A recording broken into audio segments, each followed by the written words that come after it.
Good day, Zero Limits Club. It's a good day. It's the October day. It's the 4th of October, 2021. Today's date numerology, 55 big changes are available. Good to know.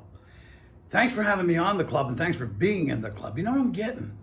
I'm getting that there really is power in joining with like mind to create a favored reality.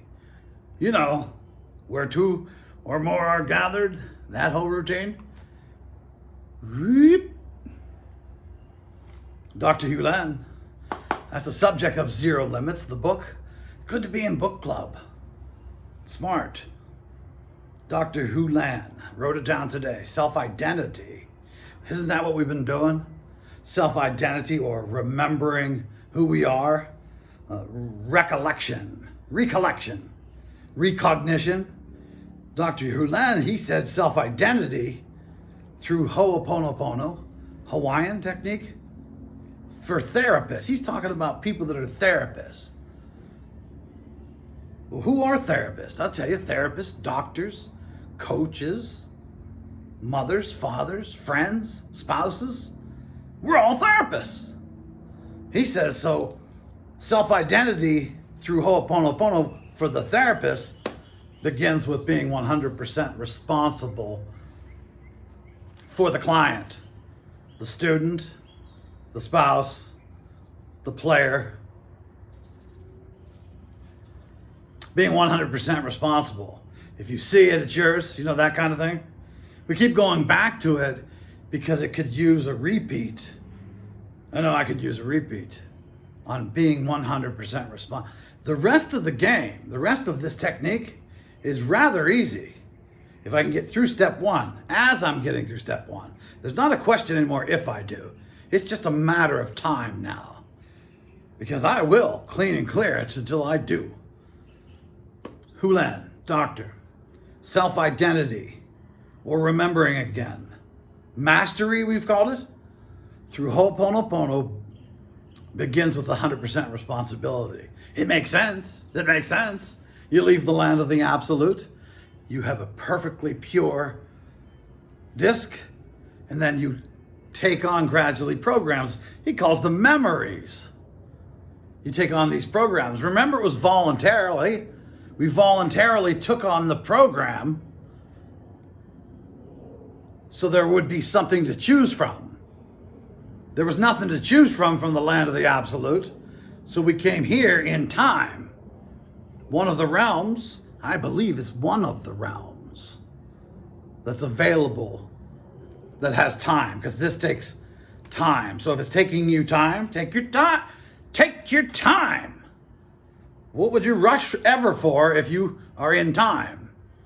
Well, you don't think you have enough time. Well, Dr. Hugh Lan probably would say, Joe, clean and clear on that. Taking 100% responsibility, because you know how it goes. Left the land of the absolute, came here to pick up the memories or the programs, all in order to find all this out and then have what is called free will. I think free will, I think what it is, that's why there's only going to be a few people that are going to be hearing this. It's in a select club. Free will is to clean or not to clean. The reason I'm liking the club so much, and the reason I'm liking this information so much, is I have been working on it for quite some time of what should I be saying in my mind throughout the day. At one time it was counting money or repeating a phrase or a sentence. That was pretty good. Dr. Hugh Lan said, this technique right here, you just have to jack into the divine. Do what you do to jack into the divine. Turn to it. Activate it.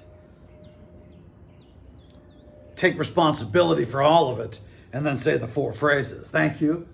I love you. Please forgive me. And I'm sorry. Standing across from somebody, they're talking. You can hear them. Takes them a while to say something. Thinking, thank you.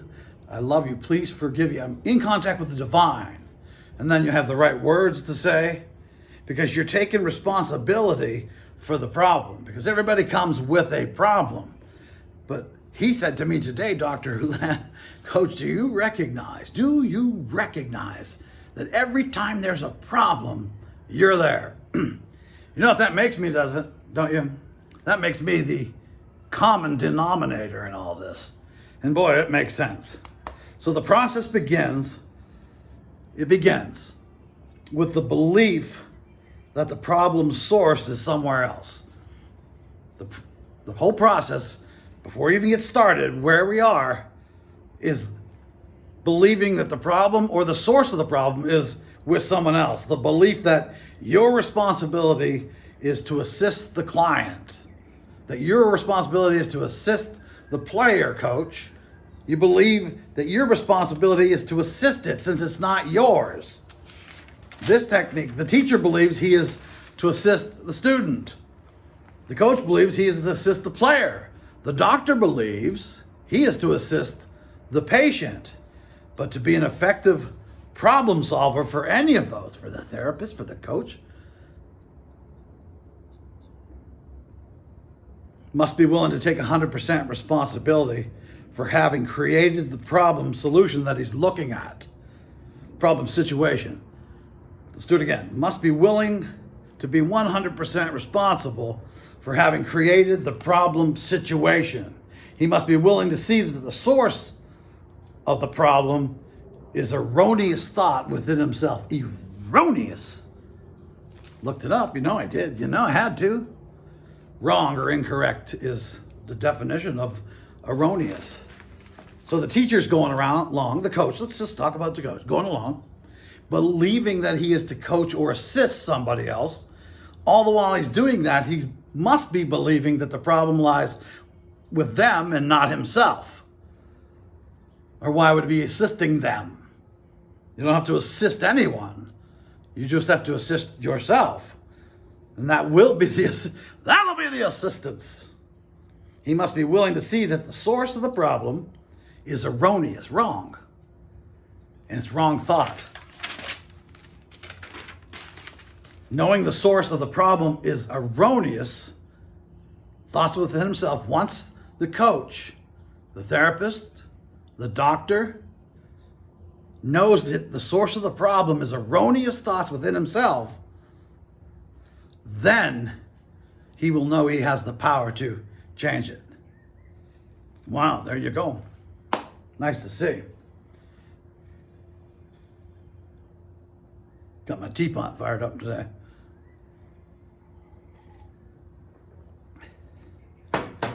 What the teapot said to me? I'm a little teapot, short and stout. You know what I said?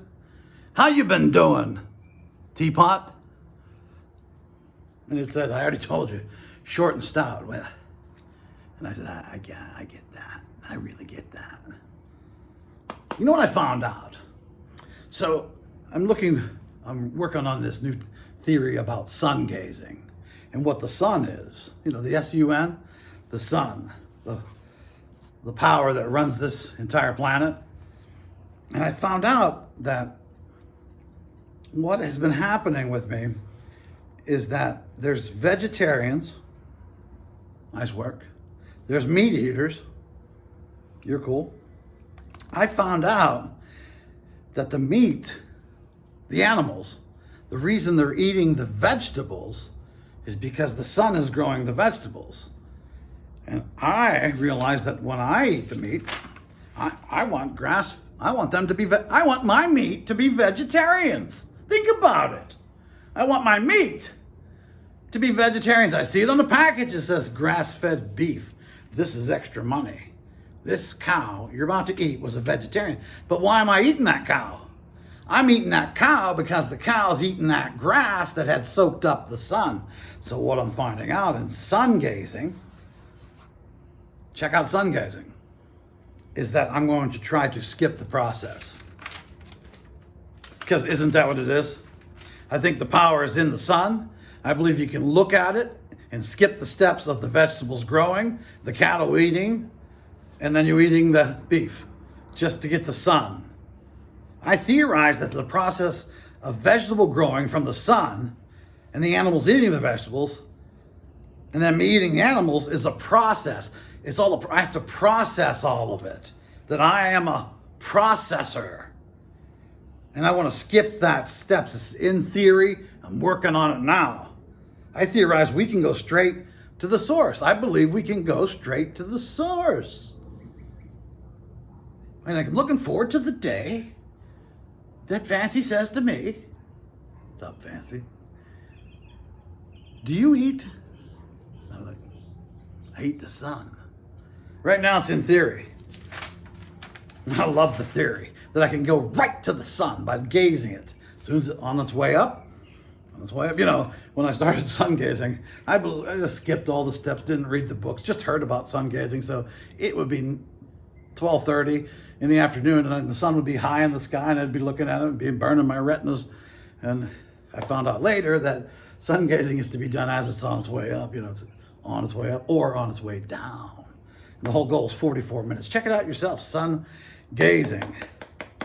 Dr. Hulan said to me, "Coach, notice this today, that every time there's a problem, you're there, common denominator, and being 100% responsible for the actualization of the problem will allow you to be 100% responsible for the problem's resolution." Mary's writing that down, so hey Mary, how you been doing? So let's do it again. Being 100% responsible for actualizing the problem will allow you to be 100% responsible for the problem's resolution. Remember, we used to say that? Solutions.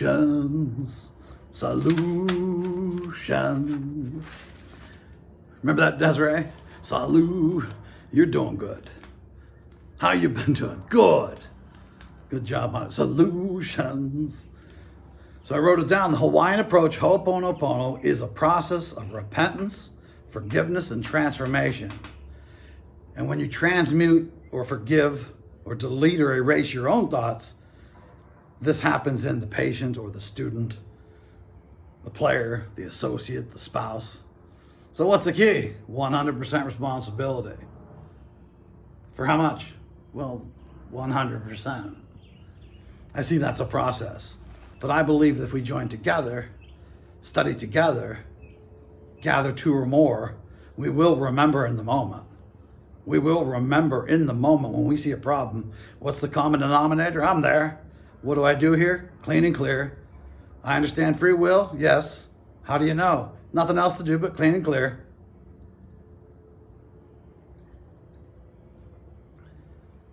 See you on the next one.